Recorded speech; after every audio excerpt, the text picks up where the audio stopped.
जय माता दी दोस्तों, कैसे हैं आप सभी। आशा करता हूं दोस्तों आप सभी अच्छे होंगे, स्वस्थ होंगे।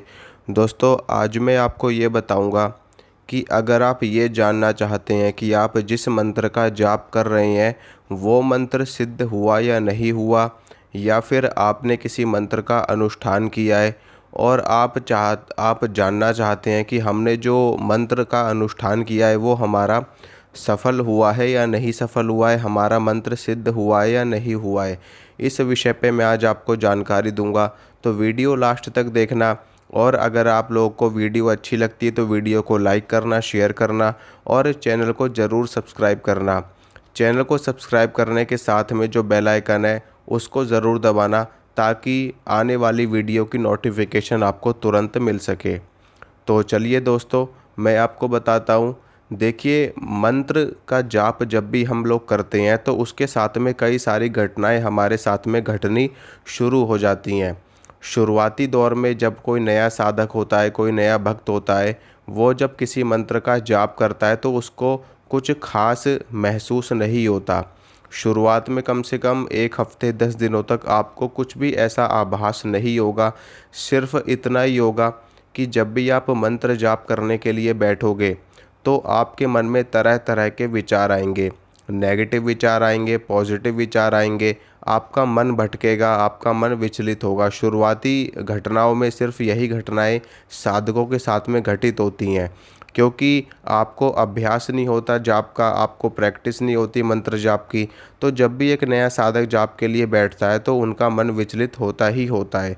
लेकिन जैसे जैसे समय बीतेगा, जैसे जैसे आपके मंत्र की जो संख्या है वो बढ़ती जाएगी, तो कुछ चीज़ें आपके साथ में घटनी शुरू हो जाएंगी। उसके बारे में मैं आपको बताता हूँ। देखिए, जैसे कि एक घटना आपके साथ में इस तरह की घटित हो सकती है कि जब भी आप मंत्र का जाप करने के लिए बैठोगे तो आपके आज्ञा चक्र में बहुत ही ज़्यादा खिंचाव होगा। एक तो ये घटना घटित होगी, हर साधक के साथ में होगी, हर भक्त के साथ में होगी। दूसरी जो घटना घटित होती है वो ये होती है कि जो आपका ब्रह्मरंध्र है, यानी कि जहाँ पर हमारा सहस्त्रदल कमल होता है, जो हमारा ब्रह्मरंध्र होता है, जहाँ पर हमारा, जिसे कहते हैं ना कि जो छोटे बच्चे होते हैं, जो उनके सिर का हिस्सा होता है वो बड़ा ही नरम होता है। जब भी अगर आपने हाथ लगाया होगा बच्चों के उस सिर के हिस्से पे जो एकदम नरम होता है, सॉफ्ट सा होता है, तो यहीं पर हमारा ब्रह्मरंध्र होता है, यहीं पर हमारा सहस्त्रदल कमल होता है। तो मंत्र जाप करने पर यहाँ पर बहुत ही ज़्यादा सेंसेशन होनी शुरू हो जाती है। जैसे कि चींटियाँ सी चल रही हों, कोई चीज़ बाहर को निकलने की कोशिश कर रही हो, कोई चीज़ अंदर को आने की कोशिश कर रही हो, और यहाँ पर आपको खुजली महसूस होगी कि जैसे चींटियाँ चल रही हैं, और आपको ऐसा महसूस होगा कोई चीज़ रेंग रही है। इस तरह की घटना आपके साथ में घटित होगी। इसके अलावा और क्या होगा, जब आपकी जो शक्ति होती है, जो मंत्र की ऊर्जा होती है। देखिए दोस्तों, मंत्र जो होते हैं ना वो बहुत शक्तिशाली होते हैं। मंत्र इतने ज़्यादा शक्तिशाली होते हैं कि आप कल्पना भी नहीं कर सकते। और इसमें सिर्फ मैं वैदिक मंत्रों की बात नहीं कर रहा, शाबर मंत्र भी बहुत चमत्कारी होते हैं। एक बार क्या हुआ था कि मैं अपने गुरुजी के पास में बैठा हुआ था। कोई महिला आई, कोई लेडीज़ आई। उस महिला के ऊपर कोई प्रेत बाधा थी, कोई भूत बाधा थी। अब हुआ क्या कि जब जैसे ही वो गुरुजी के सामने बैठी तो हुआ क्या कि उस महिला को घबराहट होनी शुरू हो गई, उस महिला को बेचैनी होनी शुरू हो गई। क्योंकि ये जो प्रेत होते हैं, जो भूत होते हैं, जब भी ये किसी भगत के चंगुल में फंसते हैं, किसी भगत के पास जाते हैं, और इनको पता नहीं होता कि हम ऐसे स्थान पर बैठे हैं, और जब जैसे ही इनको आभास हो जाता है कि हाँ यहाँ पर तो शक्तियाँ मौजूद है और यहाँ पर हमारी नहीं चलेगी, तो ये क्या करते हैं, ये भागने की कोशिश करते हैं। जैसे कि पुलिस को देख करके चोर भागती है ना, पुलिस को देख करके डाकू भागते हैं, उसी तरीके से देवी देवताओं को देख करके ये भूत प्रेत भी भागना शुरू हो जाते हैं। ये भाग करके ऐसी गंदी जगहों पर जा कर के छुपते हैं जहाँ पर देवी देवता जाना पसंद नहीं करते। और अगर ये सालों से ही आपके घर में बैठे हुए हैं, घर में आपके वास कर रहे हैं, तो ये भाग भाग करके आपके घरों में आते हैं। इसीलिए आपने देखा होगा कि बहुत सारे भगत आपको अपने घर में जल के छींटे मारने के लिए देते हैं। कोई चावल देता है, कोई लौंग देता है, तो कोई आपको पीली सरसों देते हैं पढ़ करके, काली सरसों पढ़ करके देते हैं, वो इसीलिए देते हैं कि अगर आपके घर में कोई भूत, कोई प्रेत, कोई चुड़ैल बैठी हुई है तो उस मंत्र की शक्ति से उसके ऊपर जो देवी देवताओं का आक्रमण होता है, अटैक होता है और वो आपका घर छोड़ करके भाग जाती है। इसके अलावा कई लोग कुछ चीज़ें इसलिए भी देते हैं कि वो आपके घर से उस प्रेत को खींच लेते हैं, तो ये चीज़ें भी होती हैं।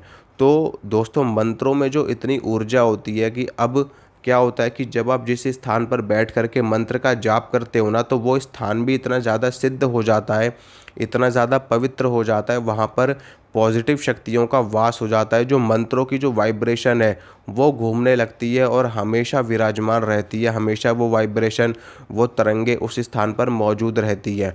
और जैसे ही कोई भूत प्रेत से ग्रसित व्यक्ति उन तरंगों के बीच में आता है तो वो तरंगे उस प्रेत को नष्ट करना शुरू कर देती हैं और इसीलिए वो प्रेत विचलित होता है और इसीलिए घबराहट होने लगती है, उस प्रेत रोगी को बेचैनी होने लगती है, उनको दिक्कत होनी शुरू हो जाती है।